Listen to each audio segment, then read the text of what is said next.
নমস্কার, Binoy Ghosh. Welcome to my education channel. আপনারা আজ সকালে নিশ্চয়ই যে শর্টসটি দিয়েছিলাম, যেটা ইউটিউব, ইনস্টাগ্রাম এবং ফেসবুকে আপনারা নিশ্চয়ই ফলো করেছেন। সেখানে বলে দিয়েছিলাম যে মার্কেট আজকে অনেক গ্যাপ আপে খুলবে এবং কেন গ্যাপ আপে খুলবে এবার সেটা নিয়ে একটু ভিডিও দিয়ে দিচ্ছি, টোটাল ডিটেলস ভিডিও।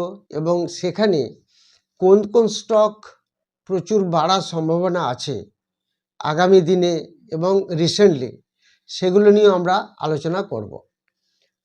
তো প্রথমে আমরা যেটা জেনে নেব যে আজকে মার্কেট মেন বাড়ার কারণ, সেটা হচ্ছে Bharat America trade deal, India US trade ডিলের মূল প্রধান ঘোষণা। এখানে ইন্ডিয়া ইউএস যে ট্রেড ডিল হলো, এখানে মেন পয়েন্টস কি কি আছে। আমেরিকা যে ট্যারিফ কমালো, সেই ট্যারিফ কীভাবে কতটা কমলো এবং তাতে কি এফেক্ট হচ্ছে ইন্ডিয়ান মার্কেটে, সেটা মানে বিশেষ করে স্টকে, সেগুলো আমরা দেখে নেব। আমেরিকার ভারতীয় পণ্যগুলিতে ট্যারিফ ইম্পোর্ট ডিউটি কমিয়ে 25 থেকে 18% করা হয়েছে। এই কম ট্যারিফ ভারতের জন্য একটা বিশেষ বড় সুবিধা। এর মানে ভারতের পণ্যগুলো আমেরিকায় কম খরচে বিক্রি হবে। ভারতীয় রপ্তানি কোম্পানিগুলোর জন্য বাজারে সুবিধাজনক অবস্থান তৈরি হবে। ভারতে উৎপাদিত পণ্যগুলো চীন, বাংলাদেশ ইত্যাদি দেশগুলোর তুলনায় আরও কম ট্যারিফে যাবে। অর্থাৎ বিভিন্ন জায়গায় যে আমাদের যে এক্সপোর্ট হতো, যে রপ্তানি হতো, সেই রপ্তানিতে যা যা ট্যারিফ আছে বিভিন্ন দেশের সঙ্গে, চীন, বাংলাদেশ, তার থেকেও এটা আরও কমে যাচ্ছে। যার ফলে কী হবে, ইউএসএতে এক্সপোর্টটা আরও অনেকটাই বেড়ে যাবে। এর ফলে ইন্ডিয়ার এক্সপোর্ট যদি বেড়ে যায়, তখন অটোমেটিক্যালি ট্রেড ডিফিসিট কমে যাবে। এটা ইকোনমিক্যাল সমস্ত নিশ্চয়ই আপনারা ব্যাপারগুলো জানেন ইকোনমির। তো সেই সুবিধাগুলো হবে এবং ইন্ডিয়া প্রতিযোগিতায় অনেক এগিয়ে থাকবে। এবার আমি যে আপনাকে যেগুলো বলবো, যেগুলো বলতে চাচ্ছি, যে পণ্যগুলির উপর বেশি সুবিধা হতে পারে সেগুলো একটু বলে দিচ্ছি।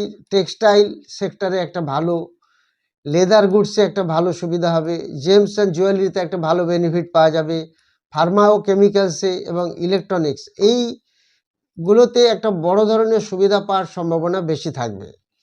যার ফলে এই সেক্টরগুলি আমরা নজরে রাখবো। শুধু সেক্টর নয়, আমি সেক্টরের স্টকগুলি আপনাদের বলে দেবো, সেগুলো দেখুন। কেননা সবারই পক্ষে সেক্টর দেখে কোন স্টক বাড়তে পারে এত অ্যানালিসিস করা সম্ভব নয়, সেগুলো আমি আপনাদের বলে দিচ্ছি। তো সেটা হচ্ছে, এর ফলে যেটা ঘটবে, যেটা মেন ঘটনা, সেটা হচ্ছে যে এই ঘোষণার ফলে রপ্তানি নির্ভর কোম্পানিগুলো শেয়ার মূল্য বৃদ্ধি পেয়েছে এবং সেটা আজকের মার্কেট দেখেও বুঝতে পারবেন। বিনিয়োগকারীরা মনে করছে যে রপ্তানির ভবিষ্যৎ ভালো হবে। বাজারের সেন্টিমেন্ট অনেক ভালো হয়েছে, ফলে সেন্সেক্স নিফটির বড় উত্থান হয়েছে। এটা তো আমরা আজকেই দেখতে পেলাম। বাট কোন কোন স্টক বাড়বে সেগুলো নিয়ে এবার আমি একটু আলোচনা করি, যেটা আপনাদেরকে অনেক সুবিধা দেবে। আমরা অ্যানালিসিস করে যা যা পেয়েছি সেগুলো আপনাদের দেখাই। প্রথমে যেটা দেখাবো, টেক্সটাইল এবং গার্মেন্টস। টেক্সটাইল ও গার্মেন্টস, এই সেক্টর থেকে, টেক্সটাইল গার্মেন্টস থেকে কি কি পাচ্ছি আমরা? টেক্সটাইল গার্মেন্ট থেকে পাচ্ছি যে স্টকগুলো লাভবান হতে পারে আগামী দিনে। এই যুক্তরাষ্ট্রে এই পণ্যগুলি আমাদের প্রচুর পরিমাণে যায়, জানেন। টেক্সটাইল সেক্টর থেকে প্রচুর যুক্তরাষ্ট্রে, মার্কিন যুক্তরাষ্ট্রে প্রচুর আমরা এক্সপোর্ট করি ইন্ডিয়া। সেটা হচ্ছে Indo Count industries, Kitex, Gokaldas export, Welspun India, Himatsingka Seide, Trident, Vardhman textile. এরকম প্রচুর স্টক আছে। তার মধ্যে মেন যে কটি আমার মনে হয়েছে সেগুলো একটু লিস্ট করেছি, সেগুলো আপনারা দেখে নিন। এই টেক্সটাইল সেক্টর থেকে আমরা এগুলো পেলাম। এরপর যেটা আমরা পাবো অটোমোবাইল সেক্টর থেকে, সেটা দেখে নিই। অটোমোবাইল সেক্টর থেকে যেগুলো পাচ্ছি, মেনলি যেটা অটো অ্যান্সিলারি, যেগুলি আমরা আমেরিকান মার্কেটে কম ট্যারিফ, মানে এটা সরবরাহের কাছে একটা বড় সুযোগ। সেখানে পাচ্ছি ভারত ফোর্জ, সোনা বিএলডব্লিউ, রামকৃষ্ণ ফর্জিং, মাদারসন সুমি, বালকৃষ্ণ টায়ার্স, অ্যাপোলো টায়ার্স, আরও প্রচুর কোম্পানি আছে। তার মধ্যে সিলেক্টেড কিছু আমি স্টক আপনাদের সামনে তুলে ধরলাম। এরপর আমরা চলে আসবো স্পেশালিটি কেমিক্যাল। স্পেশালিটি কেমিক্যালে কোন কোন স্টক ভালো লাভজনক হবে সেগুলো আমরা দেখে নেব। যেটা দেখতে পাচ্ছি এসআরএফ, ইউপিএল, জুবিল্যান্ট ইনগ্রেভিয়া, আরতি ইন্ডাস্ট্রিজ, অতুল, নবীন ফ্লোরিন। তাহলে এক একটি সেক্টর থেকে কিছু কিছু স্টক যেগুলো ভালো আগামী দিনে একটা প্রফিট জেনারেট করতে পারে সেগুলো আমি আপনাদের সামনে বলে দিলাম। এটা এই একটি সেক্টর বলা হয়ে গেল। এবং এরপরে যেটা আমি বলবো সেটা হচ্ছে সি ফুড এবং অ্যাগ্রো এক্সপোর্ট। এই সি ফুড এবং অ্যাগ্রো এক্সপোর্টের মধ্যে আমরা একটি শেয়ার আমরা অলরেডি টার্গেট ঠিক করে নিয়েছি 1 বছরে সেটা কত বাড়তে পারে। তার মধ্যে যে শেয়ারগুলি আছে Avanti foods, Apex frozen foods, water base. এই অ্যাপেক্স ফ্রোজেন ফুডস এটা আমাদের টার্গেটের মধ্যেই ছিল, আজকে অনেকটা বেড়ে গেছে, আগামী দিনও আরও ভালো একটা বাড়ার প্রবণতা থাকছে। এই সি ফুড এবং অ্যাগ্রো এক্সপোর্টে যেটা শ্রিম ফ্রোজেন ফুডস সেগুলো একটু ভালো রান দেবে আগামী দিনে, সেটা একটু খেয়াল রাখবেন। এরপরে আমরা চলে আসব James and jewellery. James and jewellery India প্রচুর এক্সপোর্ট করে ইউএসএতে।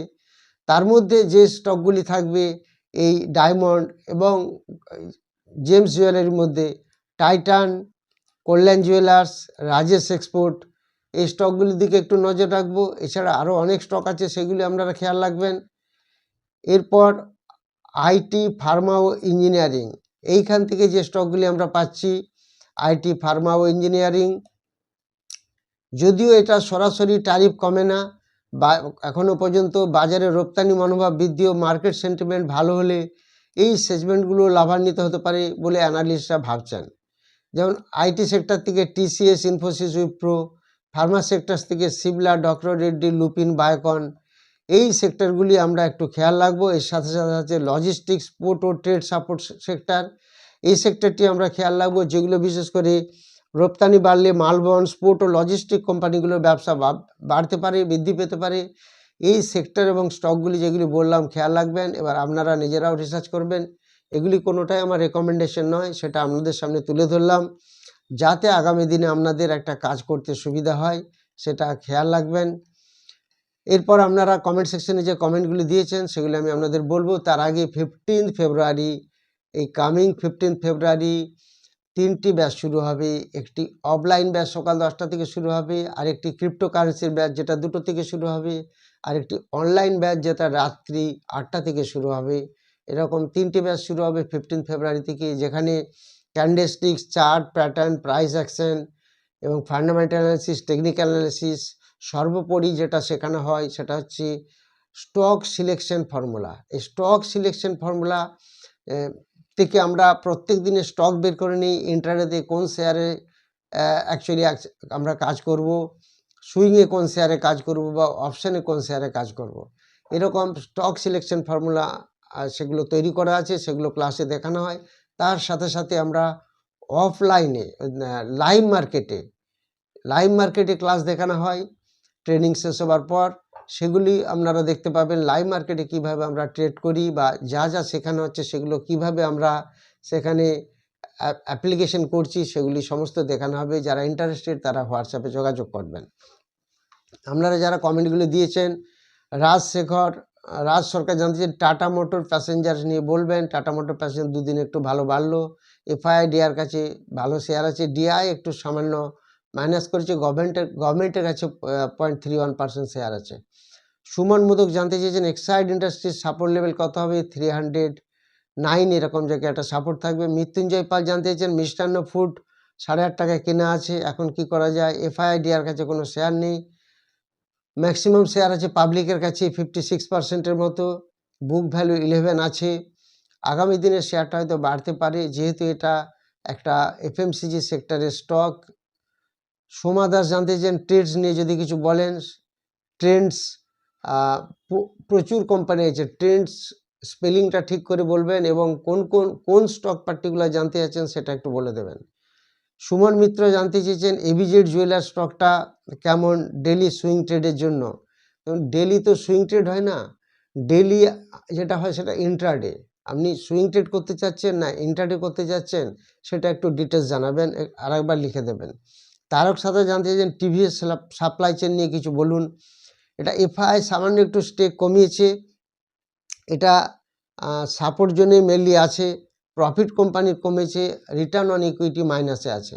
শঙ্কর সাউ জানতে চাইছেন বিএসসি স্টক নিয়ে বলুন। এটা সম্বন্ধে বলার কিছু নেই, ভালো রান করে, ভালো স্টক, যখনই একটু নিচে আসবে তখনই একটু একটু করে অ্যাকুমুলেট করতে পারবেন। অভিমান বিশ্বাস জানতে চেয়েছেন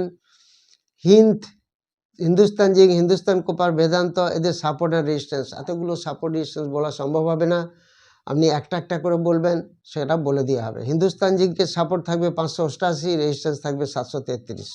কার্তিক রানা জানতে চেয়েছেন অয়েল ইন্ডিয়া 523 করে কেনা, রেজিস্ট্যান্স কত হবে, আর জিআরএসি রেজিস্ট্যান্স কত হবে। অয়েল ইন্ডিয়া রেজিস্ট্যান্স হবে 535, জিআরএসি 1845। পীযূষ কান্তি দাস জানতে চান কেপিআইটি টেক 1238 অ্যাভারেজে কিনে আছে, লসে সেল করব না অ্যাভারেজ করব। এটা অ্যাভারেজ করবেন, 980 85 কাছে আসলে একটু অ্যাভারেজ করে নেবেন। অরিন্দম রায়, স্বপ্না রায় জানতে চেয়েছেন ট্রাইডেন্ট, একই কথা এসেছে। ট্রাইডেন্টের কোন শেয়ার পার্টিকুলার, না ট্রিডেন্ট, TRIDENT, ট্রিডেন্ট শেয়ারটা 30-1 ভিডিওতে আমি বলে দিয়েছিলাম, একটু দেখে নেবেন, 30-1। উত্তম চ্যাটার্জি জানতে চান what is the position of Bata India. Butter position খুব একটা ভালো নয়, প্রফিট কমেছে। এর আগের ভিডিও তো আমি 2-3 বার বলেছি। FII সেল করেছে এবং DIও কিছুটা স্টেক সেল করেছে। অভিষেক খাঁড়া জানতে চান টাটা স্টিল অ্যান্ড টাটা গোল্ডটা কততে অ্যাভারেজ করব। আপনি কততে কিনেছেন সেটাই তো জানি না, কততে অ্যাভারেজ করব সেটা এক্ষুনি বলা যাচ্ছে না, আপনার বাইং প্রাইস জানালে সুবিধা হবে। পূর্ণিমা গায়ে জানতে চান ম্যাজাগনটাকে টার্গেট কত হতে পারে, শর্ট টার্মে 2657 টার্গেট হতে পারে। সরোজ কুমার সদা জানতে চান ওয়ান মোবিকুইক সিস্টেমের সম্বন্ধে জানাবেন। FII স্টেক একটু সেল করেছে, DI কিন্তু বাড়িয়েছে, কোম্পানি কিন্তু লসে আছে। আরও return on capital employed, return on equity, EPS সব মাইনাসে আছে, যেহেতু কোম্পানি লসে আছে। সত্যপাল বিকাশ বসাক জানতে চেয়েছেন BLA রেজিস্ট্যান্স কত হবে, 461। সুমন্ত দাস জানতে চেয়েছেন HDFC ব্যাংকের টার্গেট শর্ট টার্মে কত হতে পারে, 1006, 1006 টাকা। কৃপা সিন্ধু মিত্র জানতে চেয়েছেন JM ফিন্যান্সের সাপোর্ট অ্যান্ড রেজিস্ট্যান্স 97 এবং 142। বোধিসত্ত্ব সিনহা জানতে চেয়েছেন আই বট বালা এমেন্স 1932 করে 150 শেয়ার, এর সাপোর্ট লেভেল আছে 927, এই জায়গায় আপনাকে অ্যাভারেজ করতে হবে। বিনয় দাস জানতে চেয়েছেন HPL ইলেকট্রিক অ্যান্ড পাওয়ার 332 করে কেনা, এর সম্বন্ধে যদি একটু বলেন। কোম্পানি প্রফিটে আছে, FII সামান্য স্টেক বিক্রি করেছে, DIও একটু বিক্রি করেছে, এর সাপোর্ট লেভেল হবে 312। দিব্যেন্দু শাহ জানতে চেয়েছেন টেক্সটাইলের টার্গেট প্রাইস কত হতে পারে, 131 শর্ট টার্মে। শুভ্রজিৎ জানতে চেয়ে L&T support and resistance 3670 support, resistance 3936। তো আলটিমেটলি আপনারা যে কমেন্টগুলি দিয়েছেন সেগুলি মোটামুটিভাবে বললাম, আপনারা আবার কমেন্ট দেবেন, সেগুলি বলে দেওয়া হবে। 15 ফেব্রুয়ারি ব্যাচে যারা ক্লাস করতে চান তারা হোয়াটসঅ্যাপে যোগাযোগ করবেন। 15 ফেব্রুয়ারি সানডে। যারা ভিডিওটি নতুন দেখছেন বা চ্যানেলটি নতুন দেখছেন তারা অবশ্যই সাবস্ক্রাইব করবেন, লাইক করবেন ও শেয়ার করবেন। Thank you very much for watching my video.